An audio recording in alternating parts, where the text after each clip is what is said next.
Grandir dans notre modeste maison à 2 étages, j'ai appris très tôt que ma sœur Élise était différente, spéciale, comme disaient mes parents. J'avais 6 ans quand elle est née, et dès le début, tout dans notre foyer tournait autour de sa santé fragile. Sophie, ferme cette fenêtre tout de suite, criait maman du rez-de-chaussée. Ta sœur pourrait attraper froid. C'était la bande-son de mon enfance, un rappel constant que le bien-être d'Élise était la préoccupation première de tous. Je me souviens de la première fois où j'ai vraiment compris à quel point nos rôles seraient différents. J'avais 12 ans et Élise venait de commencer l'école primaire. Elle est rentrée un jour avec le nez qui coulait, rien de grave, mais on aurait cru qu'elle avait une pneumonie vu la réaction de mes parents. C'est de ta faute, Sophie, les mots de papa me transpercèrent comme un couteau. Tu as dû laisser la porte ouverte trop longtemps quand tu es partie à l'école ce matin. Je voulais argumenter qu'Élise l'avait probablement attrapé d'un de ses camarades de classe, comme n'importe quel enfant normal, mais je savais qu'il valait mieux ne rien dire. À la place, j'ai simplement hoché la tête et accepté ma punition d'être privée de sortie pour le week-end. Cette même année, maman a commencé à déléguer les tâches ménagères.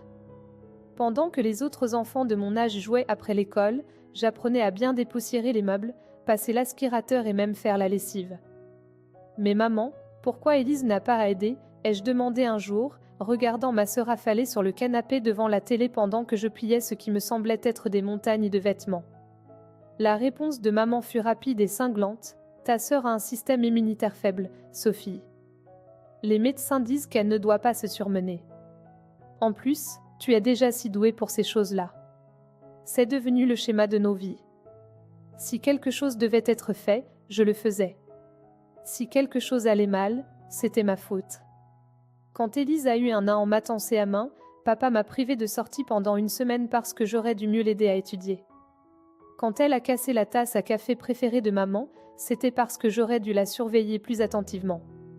Je me souviens d'un incident particulièrement frustrant quand Élise avait 10 ans et moi 16. Elle avait pris une pull préférée sans demander et avait renversé du jus dessus. Quand je me suis plainte à maman, elle a simplement soupiré et dit « Sophie, tu aurais dû le ranger quelque part où elle ne pouvait pas l'atteindre. Tu sais à quel point elle peut être maladroite. » C'est à ce moment-là que j'ai commencé à rêver de l'université, d'évasion. Je me suis plongée dans mes études, sachant que l'éducation était mon ticket pour la liberté. Chaque fois que je me sentais submergée par l'injustice à la maison, je canalisais cette énergie dans mon travail scolaire. Mes professeurs ont remarqué mon dévouement et mes notes étaient excellentes. Mais à la maison, même mon succès académique était en quelque sorte tordu pour souligner les difficultés d'Élise. Tu vois comme c'est facile pour Sophie, disait maman à Élise. Tu as juste besoin d'essayer un peu plus fort, ma chérie. Mais Élise n'avait jamais besoin d'essayer plus fort, parce qu'il y avait toujours des excuses prêtes pour expliquer pourquoi elle ne pouvait pas réussir, et j'étais toujours là pour compenser ses lacunes. Le jour où j'ai obtenu mon baccalauréat, tout a changé. J'avais déjà accepté que l'université n'était pas dans mon avenir. Nous n'étions pas exactement riches, et je supposais que toutes les économies iraient à l'éducation d'Élise. J'avais regardé les offres d'emploi, prévoyant de travailler au café local tout en suivant quelques cours au lycée technique et du Coin. Ce soir-là, après toutes les cérémonies de remise des diplômes, maman et papa m'ont appelé dans le salon. Élise était affalée sur le canapé comme d'habitude, jouant sur son téléphone. « Sophie, assieds-toi, dit papa, sa voix inhabituellement sérieuse. Nous devons parler de ton avenir. » Mon estomac se noie. Voilà, pensais-je. Le discours sur la responsabilité, sur l'aide à la famille, sur la mise en attente de mes rêves. Maman sortit une enveloppe de son sac et la fit glisser sur la table basse. « Nous avons économisé, dit-elle. Depuis que tu étais petite. » Mes mains tremblaient en ouvrant. À l'intérieur se trouvait un relevé bancaire montrant un compte à mon nom avec assez d'argent pour 4 ans à l'université de l'État. Mais je pensais. Bégayai-je, regardant entre eux et le papier dans mes mains. Nous pouvons voir à quel point tu réussis bien, expliqua maman, jetant un bref coup d'œil à Élise qui faisait semblant de ne pas écouter. Et Élise, eh bien, l'université n'est peut-être pas dans son avenir. Nous avons pensé que cet argent serait mieux dépensé pour toi. J'étais sans voix. Pour la première fois de ma vie, je recevais quelque chose qu'Élise n'avait pas. C'était étrange, presque mal après toutes ces années. Mais papa ajouta, son ton devenant sévère, « Nous avons besoin que tu nous promettes quelque chose. » Il se pencha en avant, les coudes sur les genoux. « Quand tu auras fini l'université et que tu auras un bon travail, tu aideras la famille. N'oublie pas ta sœur. » « Bien sûr, dis-je rapidement, encore abasourdi par ce revirement de situation. « Je promets. » Élise se leva soudainement et sortit en trompe de la pièce, claquant sa porte à l'étage. Maman soupira mais ne la suivit pas, un contraste frappant avec la façon dont il la choyait habituellement à chacune de ses humeurs. Cet automne-là, j'ai fait mes valises et je suis partie à l'université de l'État, à 3 États de distance. La distance était comme une liberté. Pour la première fois de ma vie, je pouvais ouvrir des fenêtres sans m'inquiéter que quelqu'un n'attrape froid. Je pouvais étudier sans être interrompue pour aider aux tâches ménagères ou surveiller Élise. 2 mois avant l'obtention de mon diplôme, j'ai reçu une offre que je ne pouvais pas refuser, un poste chez Anderson et Global, l'une des entreprises les plus prestigieuses de la ville. Le salaire était excellent et l'opportunité trop belle pour la laisser passer. Quand j'ai annoncé la nouvelle à mes parents, ils ont été étonnamment compréhensifs sur le fait que je ne rentrais pas à la maison. J'ai trouvé un appartement décent pas loin du bureau et je me suis installée dans ma nouvelle vie. Je suis restée en contact régulier avec ma famille, les appelant chaque week-end. Nos conversations tournaient généralement autour d'Élise, comment elle se cherchait encore après le lycée, ne travaillant pas à l'université, juste existant. Mais pour la première fois de ma vie, je n'étais pas responsable de résoudre cette situation. 3 ans après avoir commencé chez Anderson et Global, maman m'a appelé avec ce ton dans sa voix, celui qu'elle utilisait toujours quand elle voulait quelque chose. J'étais en train de revoir des rapports trimestriels quand mon téléphone s'est allumé avec son nom. « Sophie, ma chérie, commença-t-elle, sa voix douce comme du miel. Tu sais qu'Élise a tellement de mal à trouver du travail. Ton entreprise a tellement de succès, continua-t-elle. Tu ne pourrais pas mettre un bon mot pour ta sœur? Peut-être lui obtenir un poste là-bas? Elle est très intelligente, tu sais. » Mon estomac se noie.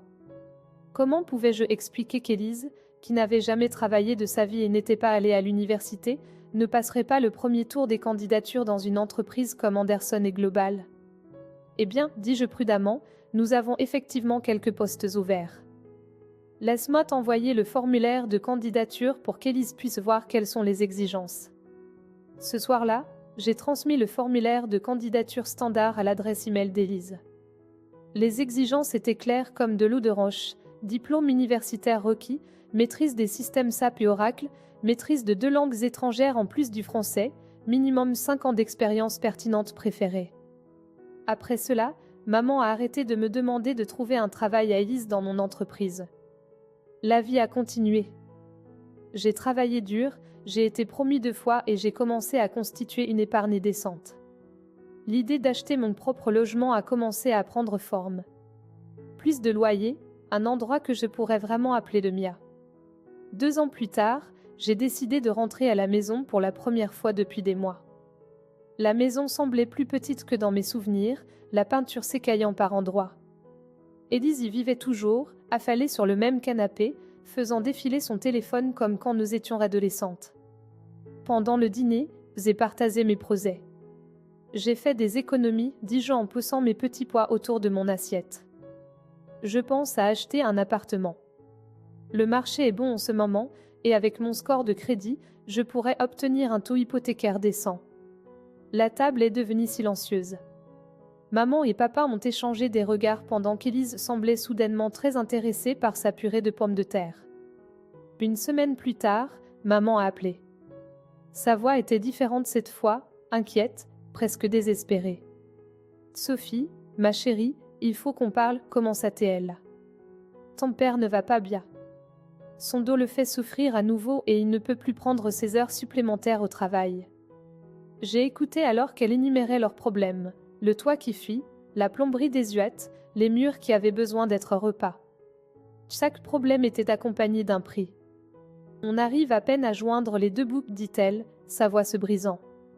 Et après tout ce qu'on a fait pour toi, ma chérie. L'argent pour l'université, te donner une chance d'avoir une bonne vie. Maintenant, c'est à ton tour d'aider ta famille, Sophie. » Il a besoin de toi. Voilà. Le rappel de ma dette envers eux, l'obligation que j'avais promis de remplir toutes ces années auparavant.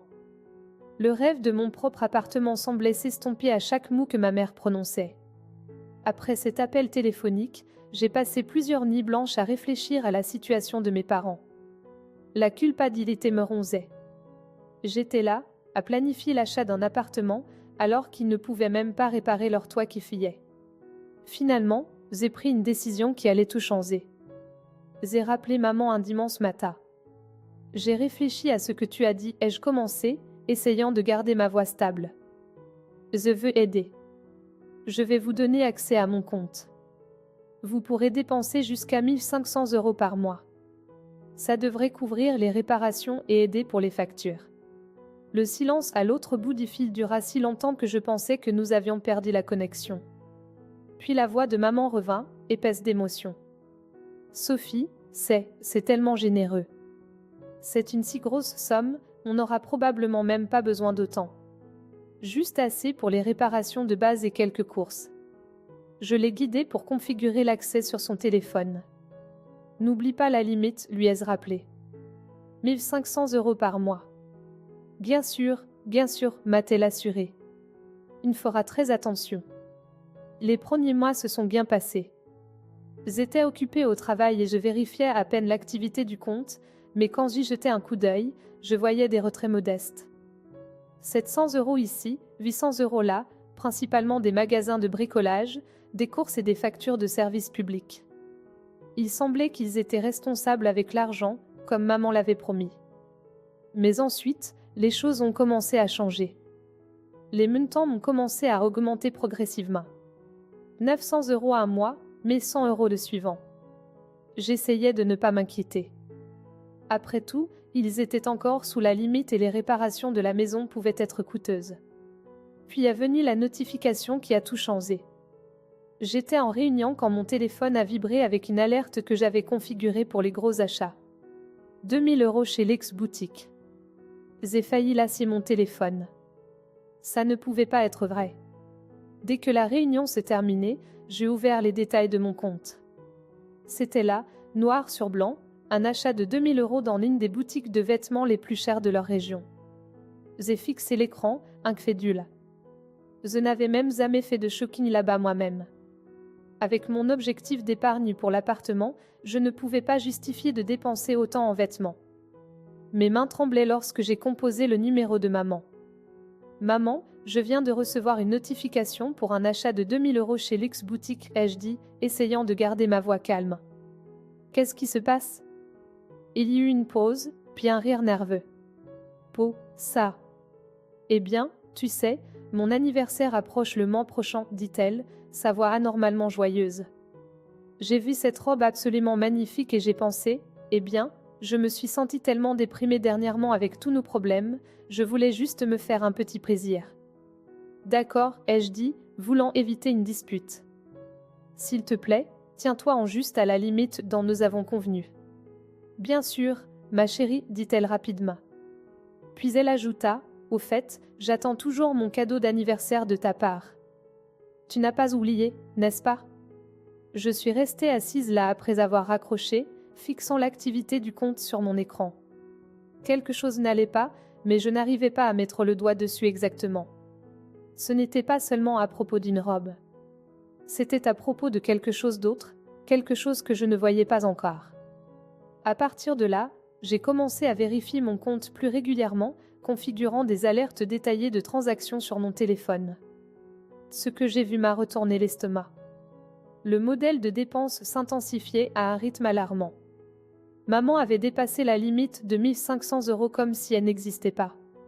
Un mois, c'était 2000 €, puis 2 500 €, et avant que je ne m'en rende compte, certains mois atteignaient 4000 €. Mon compte d'épargne, que j'avais soigneusement alimenté pendant des années avec des rêves de mon propre logement, rétrécissait au lieu de croître. Un soir, après avoir vu encore une autre grosse transaction, j'ai ouvert mon compte sur mon ordinateur portable et créé une feuille de calcul. Les chiffres étaient là, noir sur blanc. En quelques mois seulement, ils avaient dépensé plus que ce que j'avais dépensé en une année entière. Mes propres dépenses mensuelles étaient modestes, loyer, factures, courses et le dîner occasionnel avec des collègues. Je conduisais une voiture d'occasion, achetais mes vêtements en solde et apportais mon déjeuner la plupart des jours. Pendant ce temps, mes parents dépensaient supposément des milliers en quoi exactement ? J'ai décidé qu'il était temps de faire une visite. Je devais voir ces améliorations de la maison par moi-même. Maman, ai-je dit quand je l'ai appelée, je pense venir à la maison le week-end prochain. Ce serait sympa de célébrer ton anniversaire en personne et j'aimerais beaucoup voir cette robe que tu as achetée. En plus, tu pourras me montrer toutes les réparations que vous avez faites à la maison. Il y eut une longue pause à l'autre bout de la ligne. Quand maman a finalement parlé, sa voix avait d'un ton que je n'avais jamais entendu auparavant. « Oh non, ma chérie, ne viens pas, dit-elle rapidement. Je ne fête pas vraiment mon anniversaire cette année. Je ne me sens pas d'humeur. Mais maman, je ne suis pas rentrée depuis des mois et j'aimerais vraiment voir. » Non, me coupa-t-elle sèchement, puis adoucit immédiatement son ton. Ce n'est tout simplement pas un bon moment, Sophie. Mais tu peux envoyer mon cadeau d'anniversaire par la poste si tu veux. Cet appel a déclenché toutes les sonnettes d'alarme dans ma tête. J'ai passé toute la nuit à passer en revue 6 mois de relevés bancaires, ligne par ligne. Plus je regardais, moins cela avait de sens. Il y avait des frais de magasin où je savais que ma mère n'irait jamais faire ses courses, des restaurants qui restaient ouverts jusqu'à 2 heures du matin, des bars dont je n'avais jamais entendu parler. Les dépenses de réparation de la maison étaient là, mais elles étaient minuscules comparées à tout le reste. 150 € chez Leroy Merlin, 200 € dans un magasin de plomberie. Ces sommes étaient éclipsées par des frais de boutique haut de gamme, de bijouterie et de magasins d'électronique. Quelqu'un avait acheté un smartphone à 1 200 € le mois dernier. Ma mère utilisait toujours le même téléphone à clapet qu'elle avait depuis des années, disant qu'elle n'avait pas besoin de quelque chose de fantaisiste. Le schéma a commencé à émerger comme une image qui se met au point. Bar pour adolescents, boîte de nuit, magasin de vêtements de créateurs, boutique de maquillage, salon de manucure. Ce n'étaient pas les dépenses de mes parents vieillissants qui avaient du mal à joindre les deux bouts. C'étaient les dépenses de quelqu'un d'autre au tiers-main. Quelqu'un de jeune, quelqu'un qui aimait faire la fête, quelqu'un qui avait des goûts coûteux et pas d'emploi. Élise. La réalisation m'a frappée comme un coup physique. Toutes ces fois où maman avait parlé du toit qui fuyait et de la plomberie cassée, toutes ces culpabilisations pour aider la famille. C'était un écran de fumée. Mes parents prétendument en difficulté n'utilisaient pas mon argent pour réparer leur maison. Ils finançaient le style de vie extravagant de ma sœur. Je me suis sentie malade en faisant défiler transaction après transaction. Une journée spa à 300 €, une séance de shopping de 500 € dans un outlet de marque, des additions de bar de 200 € plusieurs fois par semaine. C'était pour ça que maman ne voulait pas que je vienne en visite. Il n'y avait pas de réparation majeure à voir, pas d'amélioration à montrer, juste Élise qui vivait aux frais de la princesse avec mon argent pendant que je me serrais la ceinture et repoussais mes propres rêves. J'ai passé la matinée suivante à répéter ce que j'allais dire, faisant les 100 pas dans mon appartement avec mon téléphone à la main. Finalement, vers midi, j'ai passé l'appel. Maman, ai-je dit dès qu'elle a décroché, ma voix plus stable que je ne me sentais, il faut qu'on parle de où va vraiment mon argent. Il y eut une longue pause à l'autre bout. Que veux-tu dire, ma chérie ? Je pense que tu sais exactement ce que je veux dire. J'ai pris une profonde inspiration. Les bars, les vêtements de créateurs, le nouveau smartphone. Ce ne sont pas vos dépenses, n'est-ce pas ? Ce sont celles d'Élise. Je l'ai entendue inspirer brusquement, puis laisser échapper un long soupir. Quand elle a repris la parole, sa voix avait changé. Puis de douces paroles, plus de prétextes. « Eh bien, à quoi t'attendais-tu » dit-elle sur la défensive. « Nous sommes une famille. Élise a aussi besoin de jolies choses. Elle ne peut pas s'empêcher de ne pas avoir encore trouvé sa voie. Maman, vous m'avez menti. Vous m'avez dit que l'argent était pour des réparations de la maison. On en a utilisé une partie pour des réparations, interrompit-elle. Mais Sophie, tu as tellement et Élise a si peu. D'ailleurs, tu nous dois bien ça. Ou as-tu oublié qui a payé pour ta précieuse éducation universitaire ? J'ai presque ri. Et je m'y attendais. La carte de culpabilité ultime. Mais était préparée. En fait, Maman, j'ai fait les calculs hier soir. Chaque dépense des 2 dernières années. Tu veux savoir ce que j'ai trouvé? J'ai ouvert ma feuille de calcul.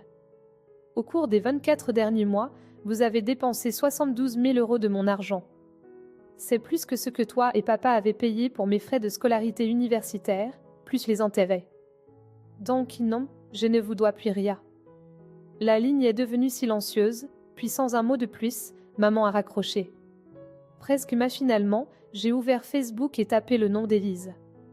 Je n'avais pas regardé son profil depuis des mois. J'avais été trop occupée à travailler, trop concentrée sur ma propre vie. Maintenant, je faisais défiler poste après poste, ma colère grandissant à chaque balayage. La voilà, posant avec la robe à 2000 € de luxe boutique, celle que maman avait prétendu être pour son anniversaire. Voilà Élise dans une station balnéaire le mois dernier, se prélassant au bord d'une piscine avec un cocktail chic. Photo après photo, fêtes, clubs et restaurants que je reconnaissais de mes relevés bancaires. Elle portait même les bijoux coûteux que j'avais involontairement payés, se taguant dans tous les endroits chics qu'elle visitait avec mon argent. J'avais besoin de plus d'informations, alors j'ai appelé Tante Marie, qui avait toujours été celle qui disait la vérité dans la famille, la seule personne qui n'avait jamais adhéré au récit « Élise ne peut rien faire de mal ». Tante Marie, j'ai besoin de te demander quelque chose, ai-je dit. Es-tu allée chez mes parents récemment? Ont-ils fait des réparations? Elle a laissé échapper un rire amer. Des réparations? La seule chose qui a changé, c'est que la maison se dégrade. Ton père ne veut même pas réparer la marche cassée sur le porche d'entrée. Pourquoi tu demandes ça? J'ai expliqué l'argent que j'envoyais, les réparations supposées. À chaque mot, les soupirs de tante Marie devenaient plus profonds. Oh Sophie, dit-elle finalement. Cet argent ne va pas dans des réparations. Élise ne travaille pas, ne cherche même pas de travail. Elle ne sait que faire la cède tout le temps. Elle fit une pause. Et maintenant, elle essaie d'entraîner ma génie dans ce style de vie aussi. Elle l'invitait constamment à ses fêtes sauvages, lui disant à quel point c'est amusant de vivre libre et facile. Mon estomac était déjà noué, mais ce qu'elle a dit ensuite m'a glacé le sang. Il y a autre chose que tu devrais savoir, continua tante Marie, baissant la voix. Génie m'a dit ça en confidence, mais tu dois l'entendre. Élise montre une lettre de recommandation, soi-disant de toi. Elle dit qu'elle a fait un stage dans ton entreprise sous ta supervision. Et Zénie l'avait. Elle a ta signature et tout. Élise prévoit de l'utiliser pour postuler chez Carlton Industries. La pièce a commencé à tourner. Une fausse lettre de recommandation avec ma signature. Si Élise se faisait prendre, et elle se ferait prendre, ce ne serait pas seulement sa réputation qui serait en jeu. Ce serait la mienne, celle de mon entreprise. Tout ce pourquoi j'avais travaillé pourrait être détruit. J'ai raccroché avec tante Marie et immédiatement appelé le service des ressources humaines de Carlton Industries. Mes mains tremblaient alors que j'expliquais la situation.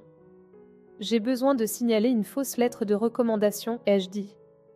Ma sœur postule pour un poste en utilisant une lettre falsifiée en mon nom.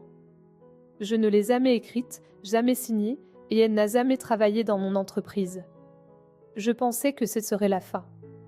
J'avais tort. 2 jours plus tard, mon téléphone a explosé d'appels de mes parents. Quand j'ai finalement répondu, la voix hurlante de maman a failli me crever les tympans. « Comment oses-tu saboter la carrière de ta sœur » hurla-t-elle. Elle était sur le point d'obtenir ce poste chez Carlton Industries. Maman, elle a falsifié ma signature. Elle essayait enfin de faire quelque chose de sa vie, continua maman comme si je n'avais pas parlé. Et tu as tout gâché. Tu as toujours été jalouse d'elle. J'ai entendu du bruit, puis la voix de papa est venue au téléphone, plus en colère que je ne l'avais jamais entendue.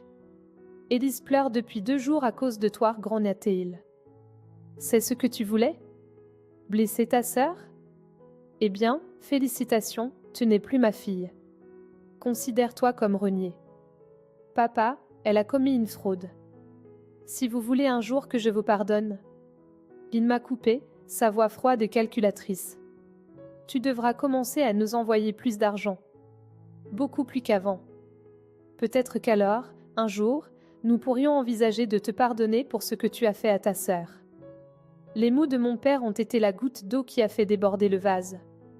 Des années de manipulation, de culpabilisation et d'injustice m'ont submergé à ce moment-là, et soudain, tout est devenu limpide. Non, ai-je dit fermement au téléphone. Je ne vous dois plus rien. Je vous ai aidé désintéressement et vous m'avez menti. Si vous avez tant besoin d'argent maintenant, pourquoi ne demandez-vous pas à Élise d'aider? C'est elle qui a dépensé tout cet argent après tout. Avant qu'il ne puisse répondre, j'ai raccroché.